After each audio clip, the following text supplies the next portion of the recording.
If you're the type of person to keep up with science news and climate news, you've probably heard about the downstream consequences of climate change, like food shortages, shifting rainfall patterns, the frequency and intensity of extreme weather events, and all sorts of awful things like that.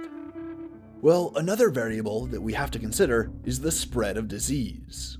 As climate patterns change and certain latitudes and geographic regions warm up and become more humid, the bugs that carry pathogens will be able to expand into new areas. This ominous outcome has been known about for quite a while, but until now, there haven't been any accurate numbers about exposure risk, and now that there's a new paper that's looked at the accurate numbers, they're not good. These numbers come from a paper published in the journal PLOS, Neglected Tropical Diseases. The researchers used models of viral transmission for two species of mosquitoes that are known to spread diseases around the tropics and the subtropics. These are the Aedes aegypti mosquitoes and the Aedes albopictus mosquitoes. These mosquito species are known to transmit a wide variety of diseases, like dengue, chikungunya, and Zika, which are currently pretty common in places like Africa, South and Southeastern Asia, and Mesoamerica. The Aedes aegypti, also called the yellow fever mosquito, thrives in a temperature range of 21.3 to 34.0 degrees Celsius. The Aedes albopictus, also called the Asian tiger mosquito, thrives in a slightly cooler temperature range, from 19.9 to 29.4 degrees Celsius.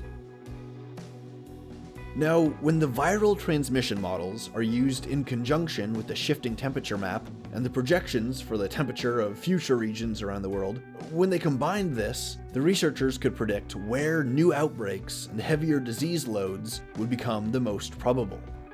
And it turns out that Europe will be the newest breeding ground for the Aedes mosquitoes. Both species are expected to spread into Europe by 2050 and become a really serious problem by 2080.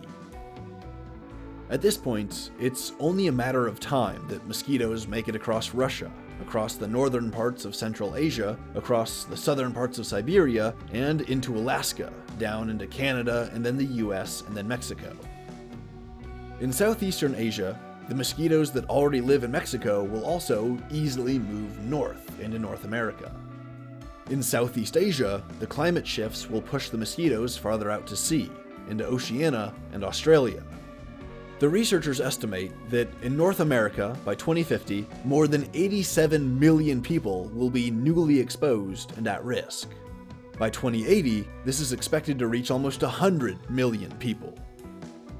Europe is at even greater risk, as it's much closer geographically to Africa, where many of these mosquitoes live in great numbers. By 2080, it's estimated that the Aedes aegypti will be newly exposed to more than 380 million people, and the Aedes albopictus will be newly exposed to 376 million people. Now, I should clarify that there's non-trivial overlap between these two exposed groups, so it's not like 380 plus 376 equals 756 million newly exposed people. No, it's not like that. There's non-trivial overlap between these two exposed groups. But there is also a lot of areas where it will be just one mosquito there doing the disease spreading, which means that together they're covering more area and they're exposing more people to dengue, Zika, yellow fever, etc. And the total number of people in Europe who could become newly exposed is roughly estimated to be about 500 million.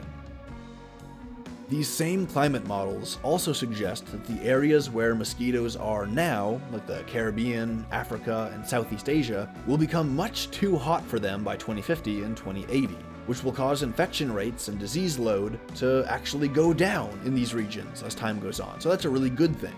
But this isn't really a cause for celebration, because the increased heat, yes, it will drive out the mosquitoes and the diseases that they carry, but it will also bring with it a sharp increase in rates of injury and death from heat stroke, heat exhaustion, and food insecurity, or outright starvation due to crop failure and the expected food shortages associated with climate change.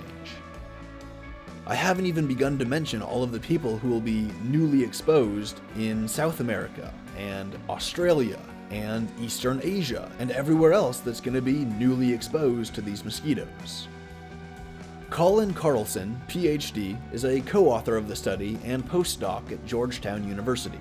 Dr. Carlson said, quote, "We definitely know that more people are going to be at risk from dengue and viruses like it than are currently. So the main result of our study, that nearly 1 billion people might be exposed to these diseases by one or both mosquitoes by 2080, is extremely concerning, and almost certainly means more people getting sick globally." Unquote. Dr. Carlson also talked about the future and what we can do about this. He said that a future, quote, "where we can eliminate mosquito populations would be a great one for human health," unquote. He also said, quote, "Even though we're locked in for a certain amount of climate-attributable mortality, no matter what, we could still save millions of lives by working together to set our planet on the right track," unquote. So if you weren't incentivized to address climate change before now, and honestly, how could that be the case? Because the warning signs are screaming at us in our face. In addition to everything before, we also can't deny the risk of diseases spreading because of climate change. And that should be a pretty strong incentive to get our act together, because you don't want your children to be growing up in Southern California exposed to yellow fever and Zika. That's a terrible future that no one should want, and it's a future that we can avoid, but we have to buckle down and do the work.